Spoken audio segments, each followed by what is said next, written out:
আজ 5 বছর পর আমার স্বামী দেশে ফিরেছেন। বাসার সবাই অনেক খুশি ছিল, কিন্তু আমি একদমই খুশি ছিলাম না। কেন খুশি ছিলাম না সেটা একটু পরেই বলতেছি। হঠাৎ করে আমার স্বামী আমার দিকে তাকিয়ে বলে, কি ব্যাপার, তোমার কি মন খারাপ নাকি অন্য কিছু হয়েছে, আমাকে বলো। আমি তখন বললাম, আমার কোনো সমস্যা না, তুমি রেস্ট নাও, আমি একটু পরে আসতেছি। তো তার জন্য যখন আমি পানি নিয়ে যাচ্ছিলাম, আমার পায়ে একটু আঘাত ছিল, আমি তখন একটু খুঁড়িয়ে খুঁড়িয়ে হাঁটতেছিলাম। সেটা আমার হাজবেন্ডের চোখে পড়ে। আমার স্বামী আমাকে সাথে সাথে ডেকে বলে, কি ব্যাপার, কি হয়েছে পায়ে? তো আমি তখন বললাম, তেমন কিছুই না, একটু ব্যথা পেয়েছিলাম। তখন আমার স্বামী বলে, আচ্ছা আমি অনেক ক্লান্ত, আমি একটু ঘুমিয়ে নিই, ঘুমানোর পর আমরা বিকালে দুইজন মিলে একসাথে ঘুরতে যাব। এই বলে আমার হাজবেন্ড ঘুমিয়ে যায়।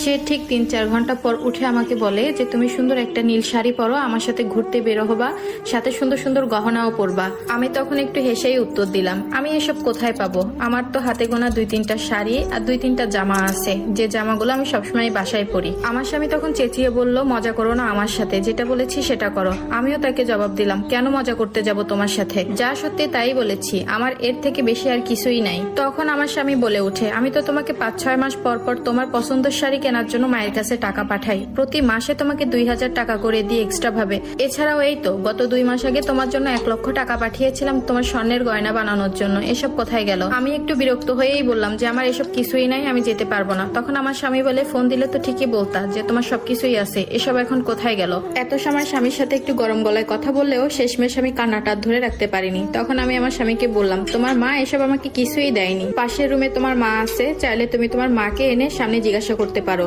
এই কথা শোনার পর আমার স্বামী তার মাকে একটা ডাক দিল। মুহূর্তেই আমার শাশুড়ি আমাদের রুমে এসে হাজির হলো। এসেই আমার শাশুড়ির জোর গলায় বলা শুরু করলো, কি হয়েছে বাবা, তুই না ঘুমছিলি, বউ কি তোর সাথে কোনো ঝামেলা করতেছে, আমাকে বল। আমার স্বামী উল্টে আবার তার মাকে জিজ্ঞাসা করলো যে আমার বউয়ের শাড়ি কই, ওর স্বর্ণের জিনিস কই, ওকে যে এত জিনিস দিলাম এগুলো কোথায় গিয়েছে, ওর কোনো জামা কাপড় নেই কেন? আজকে আমি এতদিন পর বাসায় এসেছি, তারপরও দেখি ওর গায়ে নোংরা একটা কাপড়। মুহূর্তেই আমার শাশুড়ি চুপ হয়ে গেল, তার মুখ থেকে একটা কোনো কথা বের হচ্ছে না। তখন আমার স্বামী বলে, কি হলো মা, উত্তর দাও। তখন আমি এক প্রকার বলেই উঠলাম, তোমার মা আর কি উত্তর দিবে, আমি সব বলতেছি, তুমি একটু শোনো। তুমি বিদেশে যাওয়ার পর তোমার মা আর তোমার বোন আমাকে অনেক কষ্ট দিয়েছে, যা বলার মতো না। কাজে যদি কখনো ভুল হতো, কখনো তোমার মা কখনো তোমার বোন সাথে সাথে আমার গায়ে হাত তুলতো। ওই যে তোমার বোনকে দেখতে পাচ্ছ, ও আমার থেকে ছোট, কিন্তু ওর সাহস হয় কিভাবে আমার গায়ে হাত তোলার? আর বাকি রইল গহনা আর জামা কাপড়ের কথা। গত মাসে আমাকে যে টাকাটা পাঠিয়েছিল, ওই টাকাটা দিয়ে তোমার বোন নতুন একটা আইফোন কিনেছে, পালে জিজ্ঞাসা করে দেখো, সে তো সামনেই আছে। আর এই যে প্রতিটা ঈদ আসতো, ঈদের সময় বাসা বাড়িতে যেসব মহিলারা কাপড় নিয়ে আসতো, এই যে 200-400 টাকার দাম, ওইখান থেকেই আমাকে কিনে দিত।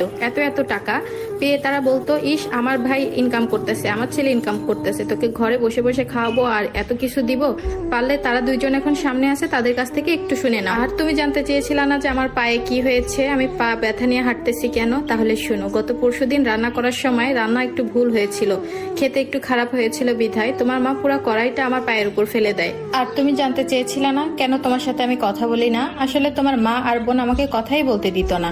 এসব কথা শোনার পর আমার স্বামী তার মাকে জিজ্ঞাসা করে, মা আমার বউ যা বলতেছে এটা কি সত্য? তখন তার মা কোনো প্রশ্নের উত্তরই দিতে পারে না, কারণ তার কাছে কোনো উত্তর ছিল না। কেন তোমরা আমার অনুপস্থিতিতে আমার বউয়ের সাথে এত খারাপ ব্যবহার করেছো, তাকে কাজের মেয়ের মতো রেখেছো? তখন আমার শাশুড়ি বলে, বাবা আমাদের ভুল হয়েছে, আমাদের ক্ষমা করে দে। আমার ননদে বলে যে, ভাইয়া ক্ষমা করে দাও। এমন অবস্থায় আমার স্বামী অনেক রেগে যায়। আমার স্বামীকে বললাম, তুমি শান্ত হও, যা হয়েছে হয়েছে। আমার শাশুড়ি আর ননদ রাগ দেখিয়ে রুম থেকে বের হয়ে যায়। তখন আমার স্বামী আমাকে বলে, আমার অনেক ভুল হয়েছে তোমাকে এভাবে রাখার, আমি তোমার কাছে অনেক ক্ষমা চাচ্ছি। আমি তখন আমার স্বামীকে বললাম, তোমার তো কোনো দোষ নাই, তুমি কেন ক্ষমা চাচ্ছ?